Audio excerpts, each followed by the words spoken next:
Baltic asked me if I wanted to review this MR Roulette. It's a micro rotor watch, and as soon as I saw the design, the first thought that came to my mind was, get the silver one. For me, it's the least legible because everything is monotone. And I wanted to get hands on so I can have plenty of gripes to speak about with this watch. But as it turns out, there are a few gripes or room for improvement I do want to mention about this watch, but legibility is not one of them. Because what I thought was going to be a nightmare to read ended up being this watch's greatest strength. Let's check it out.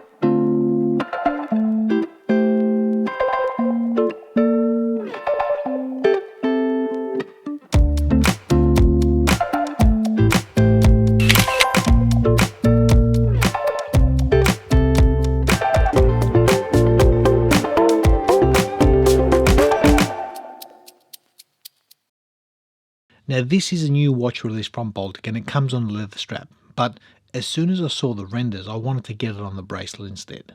I just feel that the monotone nature of silver on silver looks great and it would really benefit from being emphasised here. Now that said, I did try the watch on the leather strap. I gave it more than enough wrist time throughout the week. It wears great, it's petite, it's lovely, it's very vintage feeling on the wrist. But then I swapped it out so I can experience it on this bracelet. And I've got quite a bit to say about this experience because I think like that it looks great. Not perfect, because I think there's a couple of little areas which really could be tweaked. But as it stands, gee, this is a stunning looking piece, in my eyes. Now you saw the pop-up, Baltic have sponsored this video, so I will of course leave a link in the description section. If this watch or any of their watches interest you, feel free to check them out. And diving straight into the specs of this watch, I measure a case diameter of 36 and a case height of 9.9. That lug to lug is 44.1 and a lug width of 20. Now the crown is a 5.8mm push-pull crown. The watch offers 30 meters of water resistance. And the total weight on the bracelet sized to my 18cm wrist, I measured exactly 100 grams. Now looking at the overhead, you can see the watch is sitting fine. I've got an 18cm wrist or 7-inch, and the footprint, there's more than enough wrist presence because it's all monotone. And the height, the balance, the way this watch wears has been an absolute joy. And bonding with this watch has been extremely easy. Because for me, it reminds me of the Omega Railmaster I had several years ago. That featured an all-brushed case, it was easy on the eyes, and it was very tool specific. Now the only polished sections on this watch is the extreme side profile of that bezel and that case back. Also that crown. And speaking of that bezel, I've got quite a bit to say about that in the gripe section. Now, I've compared the brushed aesthetic of this watch to the Omega Railmaster. However, this is far from the engineering of the Omega, but so too is the price point. Because this watch comes in at around €545. It's around 870 Aussie dollars. Now that's a pretty good price for the entire watch experience I've had with this watch on the wrist. Because turning the watch over, you can see there's an exhibition case back. And hiding behind that crystal is an automatic movement with a micro rotor. It's got around 42 hours power reserve. It's nicely adorned as you can see, and for me this is the first time I've actually gotten hands on with this particular movement. As far as accuracy is concerned, I've had this on the time grapher, it's been running pretty impressive. But bear in mind the watch does not have stop seconds, it does not hack, so if I pull out that crown, as you can see the seconds hand keeps moving. So whether I adjust the time backwards or forwards, it doesn't have any effect on the actual seconds hand. Now, I really wanted to talk about that dial, guys, because I chose this particular watch to review because of the monotone nature and this look. Getting the tonality, getting one colour right is a big feat, especially in the area of legibility. So for me, I wanted to see if this turned out to be a big flop or if they got it right. Now, after having some salmon dials from Baltic, I struggled with legibility in certain lighting scenarios, and I mentioned that in some of the videos. Now, this silver on silver, on paper, it shouldn't work. It should be worse than the salmon, but it's not. They absolutely nailed this one. I think the combination of brushing as well as a grained central section of that dial, accompanied by the highly polished bevel handset, the legibility works a treat. It has been superb. Now the dial itself has got a nice warm soft glow to it because of that crystal. Because the crystal on this watch is a high dome hesselite. It's soft, it does scratch. So a little bit of care needs to be taken when wearing a watch like this. But bear in mind, there are products on the market that you can remove fine scratches from the crystal, things like Polywatch, a little bit of a rub, away you go. But again, I've got a few things to share in my gripe sections regarding that, and I'm going to share a new section in this video of what I really would have wanted to see this watch to be. Not because the watch is not good, but a lot of people are missing out on certain watches for certain reasons, and I'm going to share that. Now, all that said, the watch has been very pleasurable throughout the week, and I did mention that I've got some gripes or room for improvement, and for me, that bezel is the first point of contention, because that bezel is sharp, especially at the extreme edge. Now, if I run my finger upwards, it's fine, but if I run my finger downwards, I can feel it. I can feel the extreme edge of that bezel. It's sharp. It's very sharp. Now, will it cut you?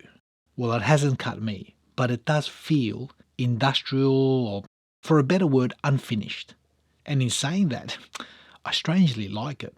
Now, don't ask me why. It feels raw for some reason and real. It sort of suits the watch's brushed overall look. So even though this is a gripe, I'm mentioning it as an observation for potential buyers to be aware of. I actually like it.